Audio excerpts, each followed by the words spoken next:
I'm Rosa Veenstra, and I'm a breast cancer survivor. It was a year ago. In fact, it's probably a year ago today that I had my mammogram. And I have an annual mammogram. It's no big deal to me to have the mammogram. I just feel like, why not? It's not an imposition on my life to do it, so just take the time and go do it.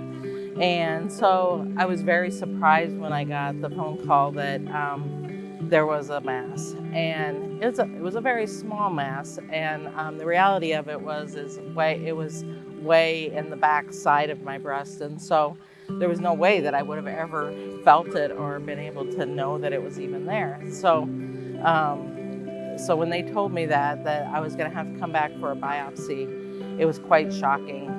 And telling my family was probably the hardest. I was just like, I called my husband and said, well, the mammogram came back with a spot on it. And his reaction was very hard for him, because 3 months before that, he lost his sister to breast cancer. And so the realization of what that could be for him was terrifying. And but we decided we're just going to go through this and do it one day at a time and one foot in front of the other. And so I had to go in for the biopsy the next week, which was not fun at all. It was quite miserable, actually. And but they got the biopsy done, and it came back that it was indeed cancer. They didn't really tell me what stage it was in, but it was very early. And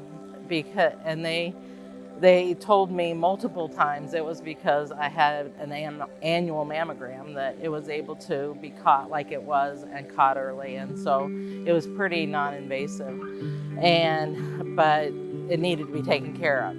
And so they gave me a choice if I wanted to do a lumpectomy or mastectomy, and we decided to go with the lumpectomy. And if I would have done the mastectomy, I wouldn't have had to have radiation, but doing the lumpectomy, I had to do radiation.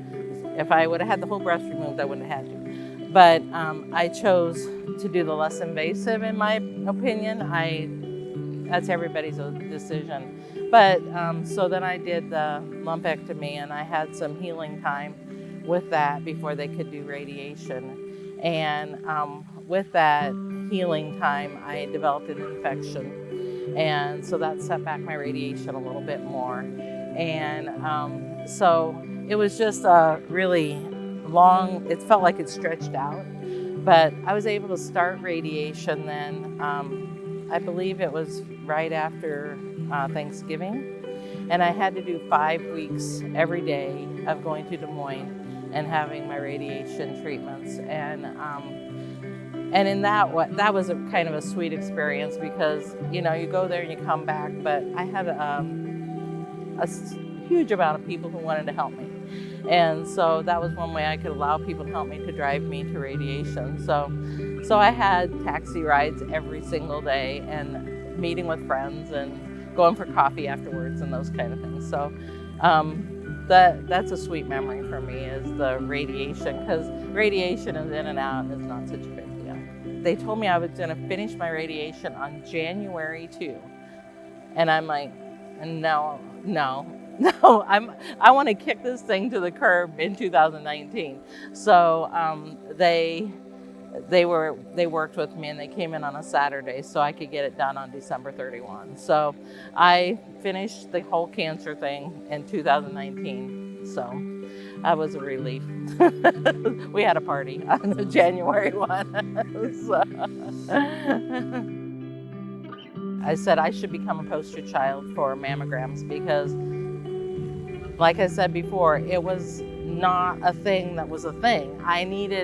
I just did it. And it's not because my siblings have had breast cancer. It's not because my mother has had breast cancer. And it's not a big deal to have a mammogram. But it is a big deal to have breast cancer. And so take the time. Just take your little bit of time, half an hour at the most, actually going through the process, and do it, because you have so much risk by not doing it. And I just think about, what if last year I said, I don't need to do it this year. I don't have time, I'm busy. What if I wouldn't have done it? Well, then it would have had another whole year to grow, and it had grown that much in just 1 year. And so I would have been dealing with a lot more this year had I not done it last year. So don't hesitate to get the mammogram. Maybe there's a little bit of uncomfortableness. Maybe there's an embarrassment, so to speak, of having to do it. But in the long run, the consequences are too great to not do it. So just do it. Just don't think about it and do it. So that's all I can say. It's not a big deal.